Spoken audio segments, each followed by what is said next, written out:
Welcome back to the Trailmakers Showcase. Since I've recently gotten over 3,000 hours in this game, I decided to do a couple videos on my favorite builds from all times, from air, land, and sea. And today we're going to be looking at land vehicles. So without further ado, let's get into it. So first up, I promise this is a land vehicle. This is the Land Ship Mark 1, and it uses basic UFO technology with the hover blocks and things to sail, more or less. It'll press one sail up against this hover block when you want to, and this sail up against the other one to simulate wind from different angles. And that, in combination with the rudder, allows it to steer as it just slides along on skis. And we can toggle on our side guns individually. And we can raise our front cannons to shoot as high as we want. Because way back when I made this, they used to have a much shorter range and really needed that height to really go anywhere. These days it's got more range than a silly little ship like this deserves. But I like it. It's still very cute. And I pull it out once in a while because I really don't see things like this very often. Ski craft and slow UFO vehicles, because usually UFO engines are all about speed.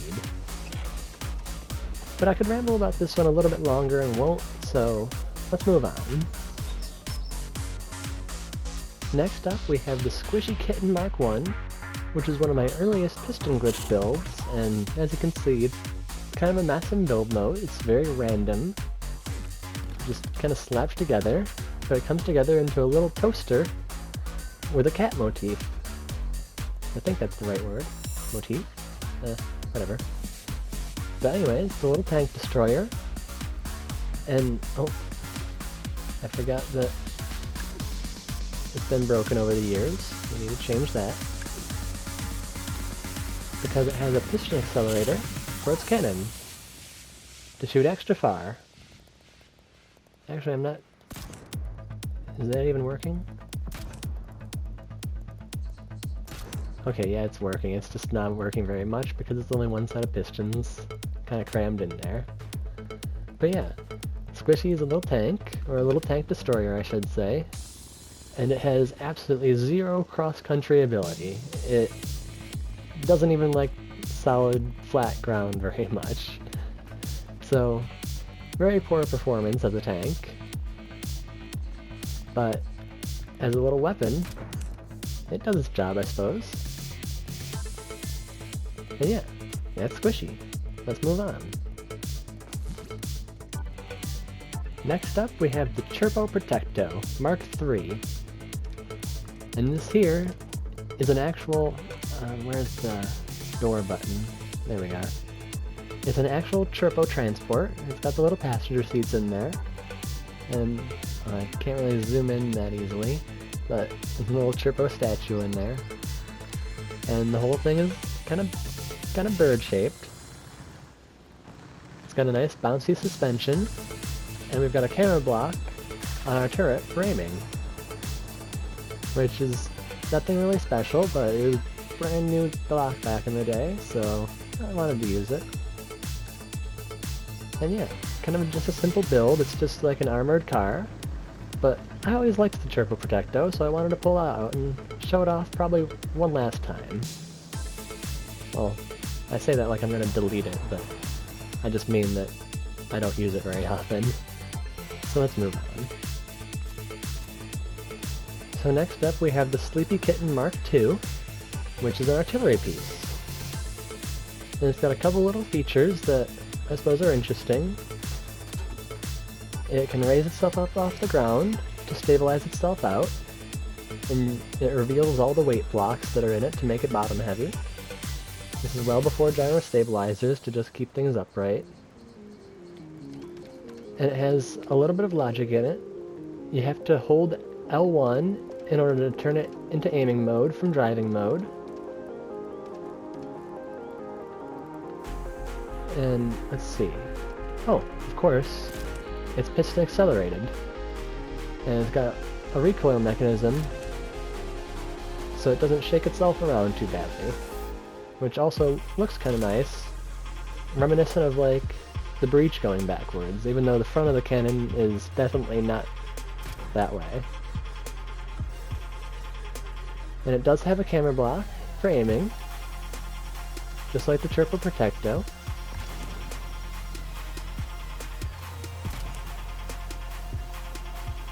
And yeah, that's the Sleepy Kitten.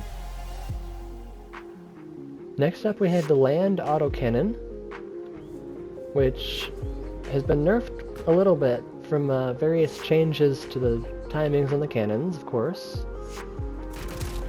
It used to be able to shoot fully automatic, but now it shoots in a burst fire because of the longer recharge on the cannons.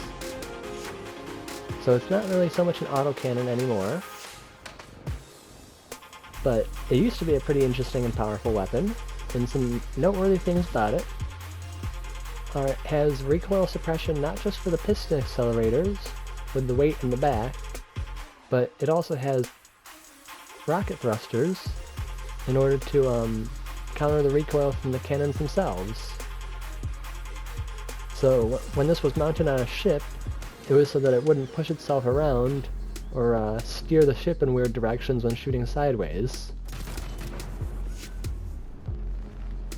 Because when this thing could fire full auto, it had a lot of recoil to it. But it can no longer do that, and as you can see, as a tank, it's, well, it could do better. It flops over on flat ground and can't get itself back up. Old builds. I still wanted to take a look at it though because, well, it's a cool weapon. It took a little bit to design it back in the day. But let's move on. Now on to one of my favorite little creatures, Box. Box is an angry cat, and Box is a box that shoots boxes. Now, these box cannons used to be much more powerful than they are today. They used to obliterate anything in their path, but now the boxes themselves even have health and break on the ground and other things.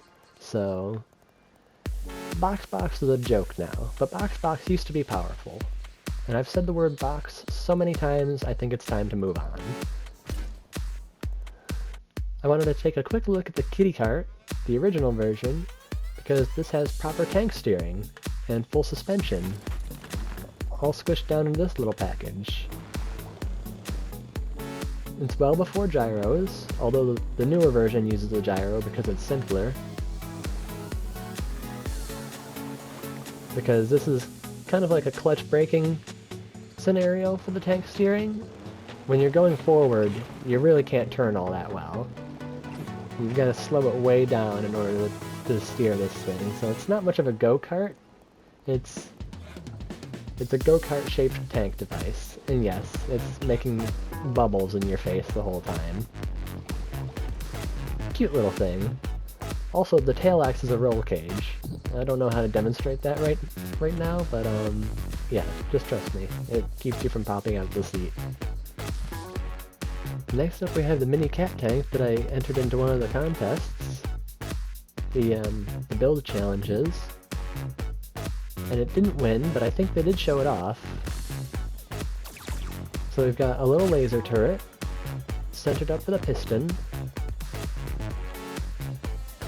a little horn, and it's just a little tank. The steering is a little spicy, a little twitchy, but yeah, I just wanted to show it off because I put a little bit more work into the detailing of this than other builds of this era, so yeah, it's just a little tank. Cute, right? Now, I know I already showed off a box cannon with the box cat, but I wanted to show this particular model because this tormented everyone on flat ground for ages. Because this one used to... oh, I forgot to, well, it doesn't really matter to fix the programming, because they slowed down how fast the dispensers can shoot these things. They used to be able to shoot 10 per second, but now they can only shoot once every second. So, yeah, that's as fast as it can go now. But it used to spray a stream of death that would melt everything in its path. Ah, how they nerf the good things. But anyways, let's move on, since I can't really demonstrate its full potential. Next, we have the Sneezy Kitten Mark 1.3, I think it said. Yeah, Mark 1.3. And this here is another artillery piece. And obviously we've got some things going on here. We've got the piston accelerator. We've got a piston glitch to double up our cannons. And then it also has somewhat of a safety system, which... wait, hold on. I think these still need to... Actually, no, I think they're wired up with logic. They should be good. So, it has a basic firing mode, where it'll just shoot individual shots, but then, if we go in sneeze mode, we can fire a whole volley at once with the piston accelerator involved. And that's because sneeze mode, if you can see inside the head there, it flips up that little trap door out of the way of the distance sensor, because I was very bad at logic and didn't really know how to make things work back then. So it uses a physical mechanism as a safety latch. But as you can see, it's kind of goofy.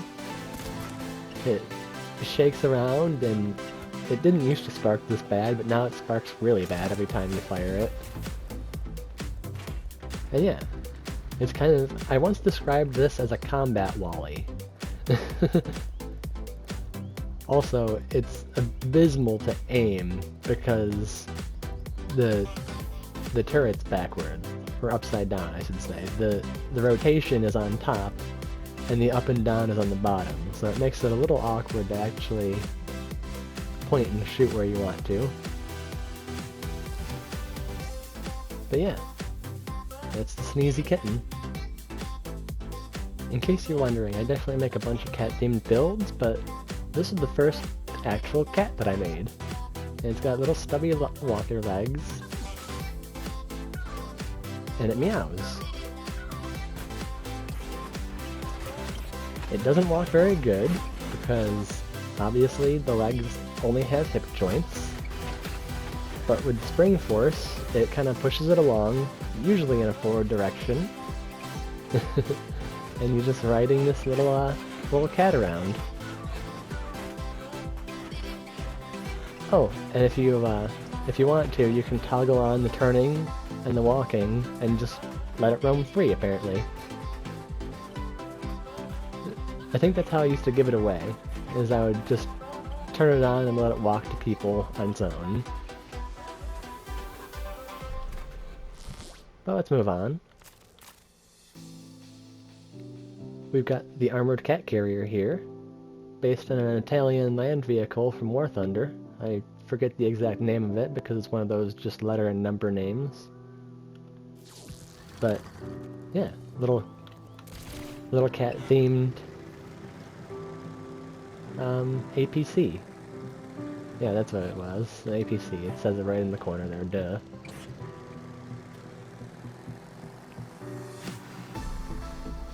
And as you might be able to tell, I'm pretty sure it's got a gyro stabilizer in it, so it doesn't tip over.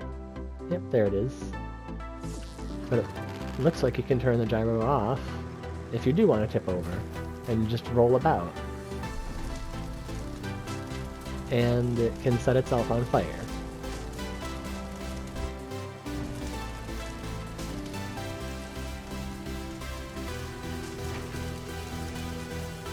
Yep. That checks out. Surprise! This one's not pink and purple. It's in the traditional colors of one of these construction boom lifts. And this was a fun little project because I actually used to be certified to drive these things and used to do so for my job for a while. But it's got all the basic necessities of a boom lift. You can turn the basket, although it turns the basket at the same time as the tires, because I didn't use any logic to separate out controls on this. And yeah, it's a boom lift. It's pretty much just a boom lift. But I like it because it can kind of break dance and things. And I don't think it has any gyro stabilizers in it. I think it might just be bottom heavy. Yeah, I think it's just bottom heavy, and yeah, it's got the weights in the back here as the counterweight for stretching out. So a pretty simple build, but I wanted to show it off nonetheless because, well, I like it. Next I want to see if the RC Kitty Bomb still works. So this should just have basic car controls, and I'm just confused as to what's going to be the camera and what's going to be the explosive. So I'm pretty sure it'll be, okay, that's the camera, that's detach, and now if we just turn ourselves around, hello, and we can see ourselves in the seat that gets left behind. Now if I turn off the camera real quick, well, I can't turn the camera back on, but what I can do is show you that there's no actual seat in this cat. If I just kind of peer through it like this, maybe? Yeah, there's no seat whatsoever in that RC build because the piston method doesn't need it. The piston and distance sensor method, I should say. Now, I've got a tutorial on how to build these, so I'm not going to go into all the details. And I'm just wondering, which of these buttons makes the cat blow up? I should probably make it a little further away first. Nope, that's the horn. There we go. Anyways, I've had a lot of fun with this little build in the past, so I had to show it off. My earliest railgun. It uses pistons to aim it. I'm not exactly sure why I chose that, probably just to make it unique. And it lobs a big heavy bomb projectile a decent distance. But it's not the best, and sometimes it will explode itself. It'll get jammed. And sometimes the bombs it does well, because that one just didn't detonate. Oh! Apparently it's on a timer. I didn't remember that. I almost drove up to it and blew myself up. But this was just a quick look, so let's move on. Ah, one of my all-time favorite land builds. The Catasaurus Mini. I've used this thing so many times and modified it so many different ways. It's just it's my cute little fella. It's my go-to mecha, because I really don't build mechs much. And it's just precious. And unlike the earlier kitten, it's got knee joints, so it can walk pretty good on its own. And it also has a boost with a forward thruster and some gimbal jets, so it reduces its weight and pushes itself forward for a little boost. And the boost also works for jumping, because it's got little pistons in its legs.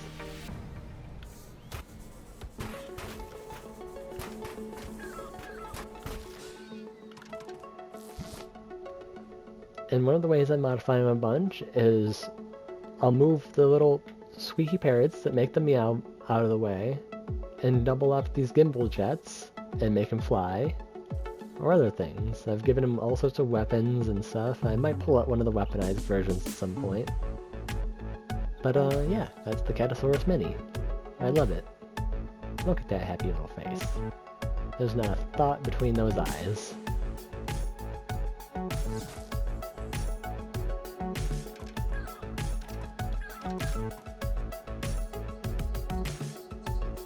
Tiny tank, tiny tank. It's got a fully articulated turret, and it does most of the driving things a tank needs to do.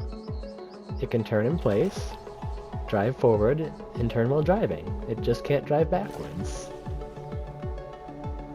Isn't there like a joke about British tanks not having a reverse gear or something?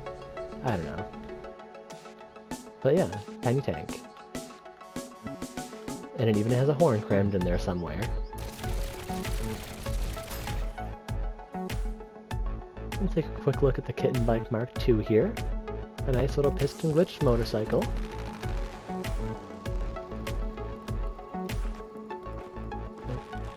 A little bit of detail work, a little bit of shaping. Nothing too special though. Just a motorcycle. Oh, it's got turn signals and a reverse. Just little details crammed in there in the piston glitch. They're like just poking out of the wedges. And yeah, nothing too special, but I wanted to show it off because it's one of my only motorcycles. Next up we have the Every Terrain race car. And it's every terrain because it also can do sea and sky. It's got a huge aquatic section that's piston glitched into the bottom here. And it also has enough thrusters in the body that, well, let's just demonstrate it. Well, if I can drive straight. It really doesn't actually drive all that well, funny enough. But if you go off a ledge, or pull yourself out of the sea, you can fly through the air.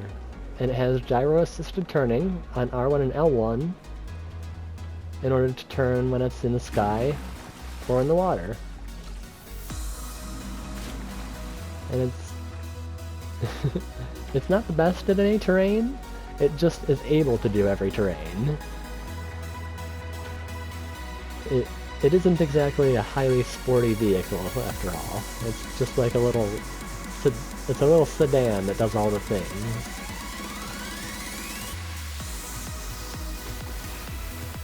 But it does all the things, so I wanted to show it off.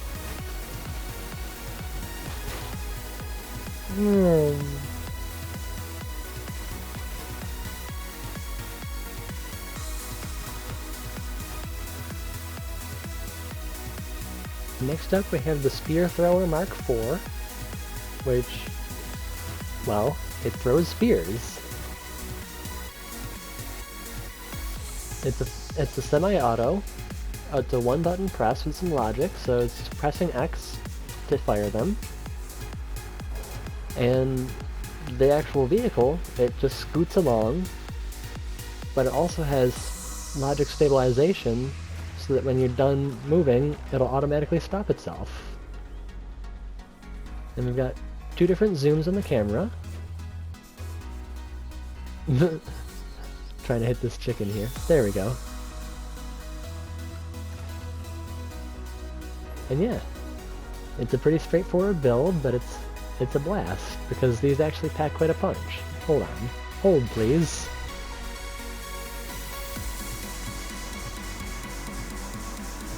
I felt it was worth pulling out a proper target for this one, because they actually do a significant amount of... Oh, I'm stuck. I'm stuck. They do a significant amount of damage when they stick in. They don't always stick in when they hit, but you can see it jammed in there and all the damage on the block in just a single hit. And this thing has like, I think 48 shots maybe? I'm not gonna count right now. You see, they're not all lucky hits, but look at this thing, it's just a pincushion now. It's just an absolute pincushion. It's stuck spinning because the weird physics of things being jammed into each other really hard like that. It has gyros in there. It shouldn't keep spinning like that. It's that's interesting. But let's move on. Chicken? Chicken.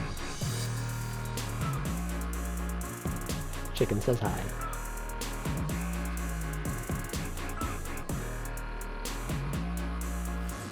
Then we have an unnamed blueprint that I wanted to show off. just because it's my only hovercraft. And it's a little bit special with those spinning, I almost called them propellers, those spinning hover pads. And some of you might already know where this is going, because unlike most hovercraft, this one can just stop and stay in the water, because the hover pads are spinning fast enough to keep them active at all times. And it has some thrusters and logic in the body for stabilization, so as soon as you let off the controls, it stops itself and holds itself in place, whether there's waves or you're on a slope or whatever. And the big suspension was new, so I used it to have a little bit of a recoil in the barrel for the cannon there. Oh, that was a good opportunity to show that it can brake on a slope. Boop. Can your hovercraft do that?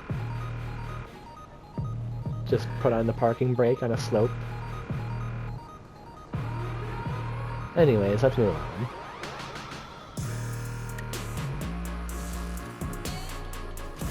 Yes!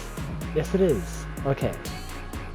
I was able to fix it. It took a couple of minor alterations, because a couple of updates have broken some things on this. But here's the Heavy Cat Tank Mark V. It has a logic system for weapon selection, because it has more weapons crammed in than I had buttons for. We've got the main cannon, which has a piston glitch, so it can fire 2 shells at once. We've got the coaxial machine guns. We've got the hull-mounted box cannon,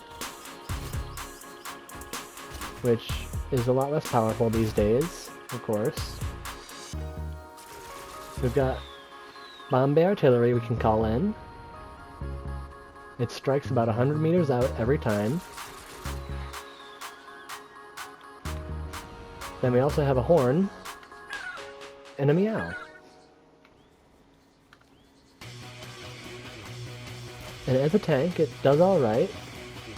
We've got good tank steering, twin transmission style, so it can vary the amount of power to each track and properly turn while going forward, unlike some of my earlier tanks. And yeah, it's a cat tank. And it's probably not the only one I'm going to show, because some of the other ones are interesting too. Big arrow, big arrow. Big arrow is going to need a target, so hold please. Okay, same target as before, with the little spears.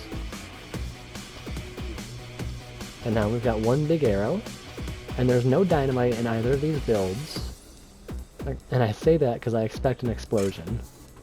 Ah, crud. Okay, so that one was a dud. It didn't damage anything. That was a better one. Oh, there's the arrow, way over there. Just a big ol' piston accelerated arrow. Hitting it on an angle is definitely not going to do it. These solid block projectiles, angled armor actually matters, I think. Well, sometimes it matters, sometimes it doesn't. There we go. It just had to hit it hard enough to damage the juicy core, and all of its thrusters explode. You can see the core with all the logic in there, shielded separate from the rest of the build. Oh, and I would be doing myself a disservice if I didn't show you the cat version too. This one shoots a cat with a timed bomb in it. So the cat,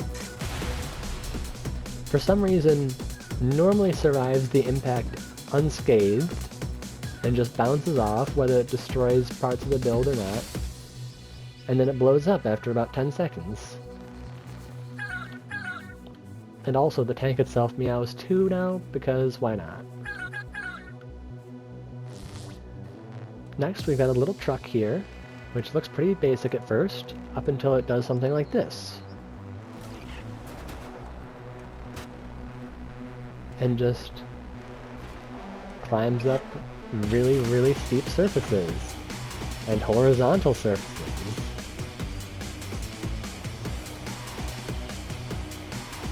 And it just does Spider-Man things.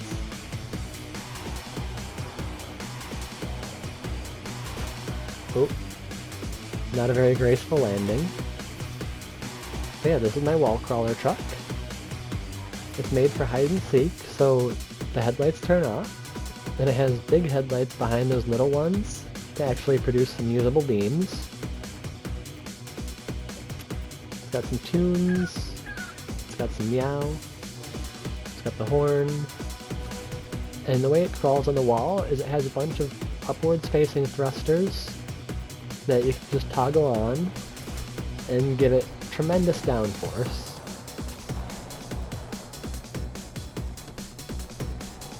And you can rock crawl on everything, which honestly makes for good suspension testing because some of the most lumpy and rocky surfaces aren't on the ground, they're on the walls.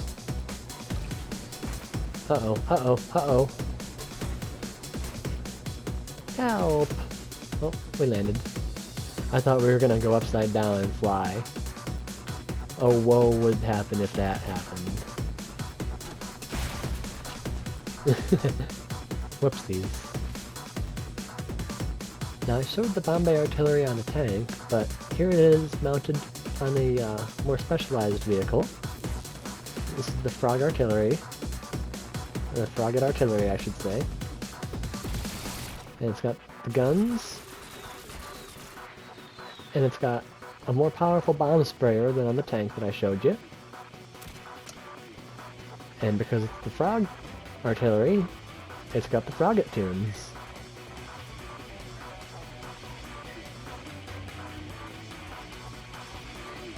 Little froggy smile face.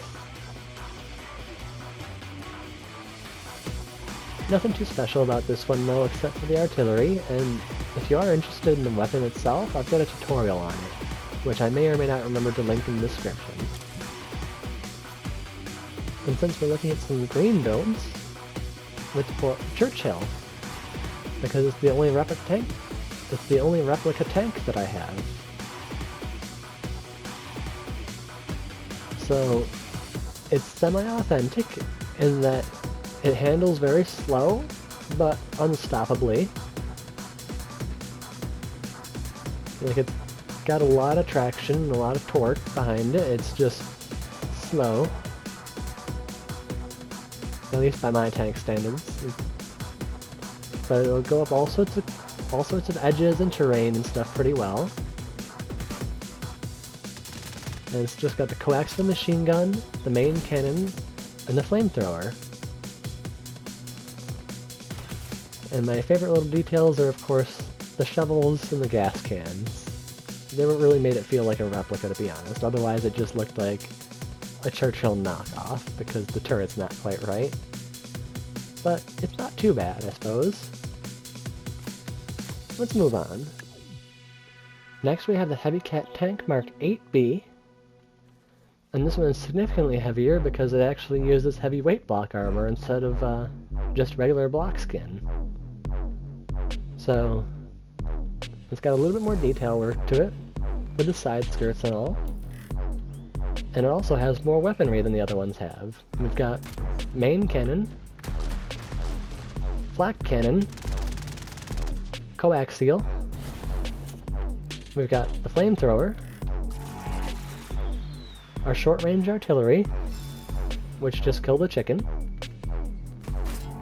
we've got the landmine launcher, which just actually pooped it out pretty far for some reason. Usually it just drops it. And of course it can meow. And as far as a tank goes, it has pretty good handling. For being as heavy as it is anyways. Yeah, the landmines aren't dispensing properly right now. I'm not sure what's up with that. I haven't used this since the last update really, or at least not the landmines. So maybe they changed the way that landmines dispense? Yeah, that's not right at all. Ow. I don't know if you noticed, but that third one that I just dispensed went flying off ahead of me for some reason. Anyways, let's move on. We have the hybrid torp gun. Now, we've all probably seen Scrapman with the pulse miner torpedo launcher, and he does mention that it's just as good or better than the piston method, which I don't necessarily agree with, and I'll show you why.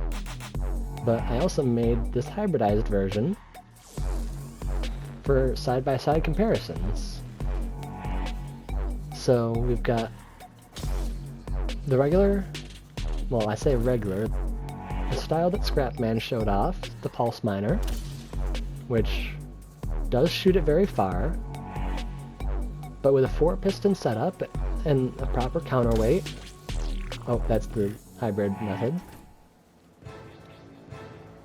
But with a well-designed piston accelerator, the piston shoots it almost as straight and far, and definitely more accurately because it's not tumbling through the air. You see the torpedo? Well, it might be a little bit easier to see it and zoom in there, but it goes completely straight, as opposed to tumbling through the air every which way when you use the pulse miner.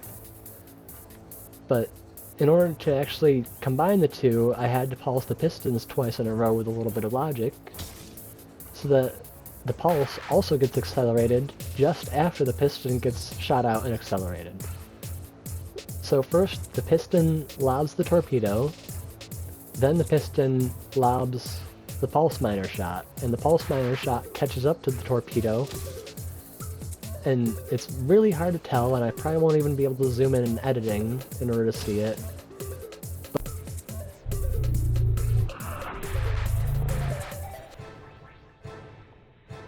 But the torpedo starts off flying dead straight like an arrow, and then starts tumbling about halfway before we can't see it anymore. Well, before I can't see it anymore.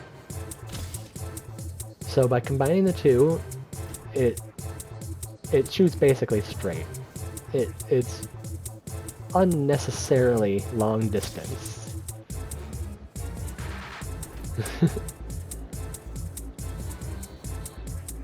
But yeah, let's go to test zone and do the speed vehicles. Okay, I've switched over to test zone for the remaining vehicles. And I don't know if I'm going to cut this in where I first realized that I was going to need to come here, or if I'm leaving it till the end of the video, but here we are.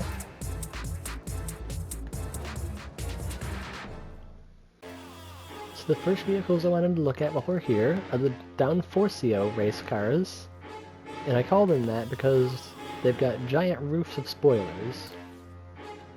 Here's the One Core League one, which uses a single mini thruster, piston glitched into the perfect center, and it's got just a bunch of spoilers on it. And this one's obviously not going to be too impressive, because, well, it's a single mini thruster. But for not being glitched, it didn't do too bad at the races. It just takes its time. But oh, I can't slow down. There we go. No brakes. But this, at least this batch of the Downforcios, goes all the way up to 60 cores for the Space League. And has a bunch of space thrusters, a couple of Dragon jets, and a much bigger spoiler roof. And this one takes off like a bat out of hell. And it'll never flip over because it's just glued to the ground too much. So much downforce. Makes for a very simple and effective race car. Not the fastest though because of the drag, but you know, it doesn't have to be perfect. I've got first place in one league at least. We'll see that in a moment, because we're going to take a look at some of the Bionic cars that I've got. Oh, I didn't mean to click that again anyways. So the first one, well the earliest one that I still have saved is the Mark 24. If that gives you any idea how long it took before I started winning the races at a good placement. And the Mark 24 It only goes about 240 miles an hour, but it has pretty good handling because of all the downforce. It is reminiscent of the Downforceos because it was made around the same time. And yeah, I almost said very basic Bionic engine, but I suppose it's not necessarily more basic than the others. Then we'll be skipping a couple of generations ahead to the Mark 32, which is a lot more made of toothpicks and a lot less downforce. And this one, it's not a whole lot faster. It goes 300 miles an hour almost on the dot.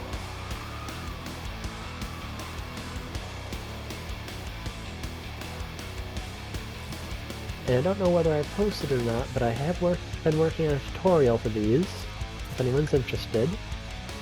Because by the Mark... let's just skip to the Mark 41. Because by the Mark 41, it was beginning to take first place in the Grand Prix.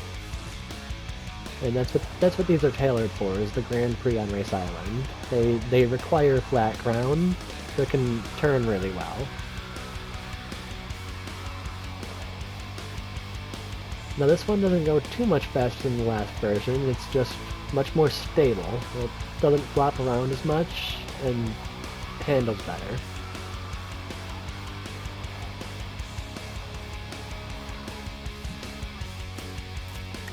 But we have these all the way up to the Mark 45 or 46 right now. I forget exactly. I think I've got the Mark 46 in production.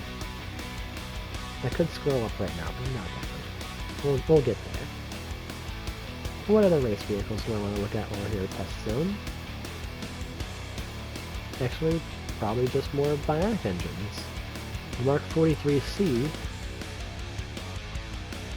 was holding first place all the way up until the last time the leaderboards were reset, and it goes 470 miles an hour.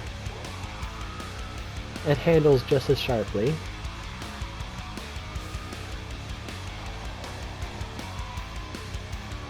So you can see how these have progressed over the ages and become faster and faster and more efficient.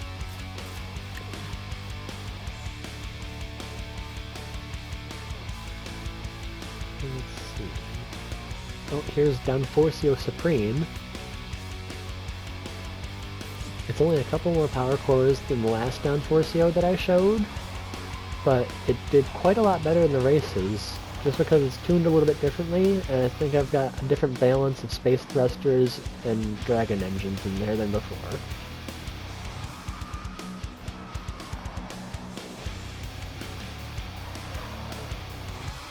But it did pretty good. I don't think it's first place anymore, but I think it's still like 4th or 5th place in the Space League or whatever it is. I don't know, I haven't checked that one in a while.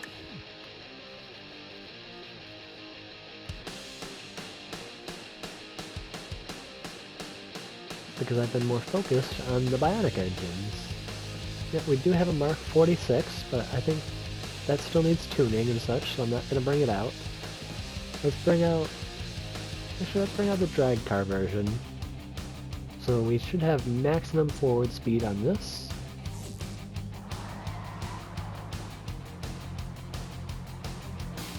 Yep, and the engine is cranked up to 550 miles an hour now.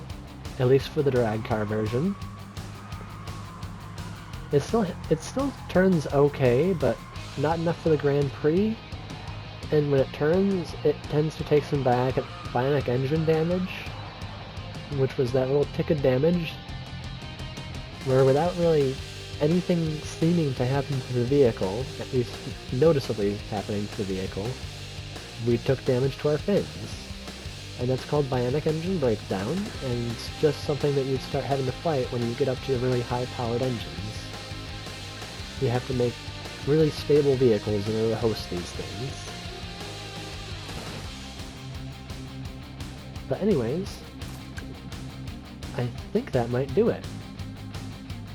Yeah, we've looked at everything else in the other map, so we're going to call it there, folks.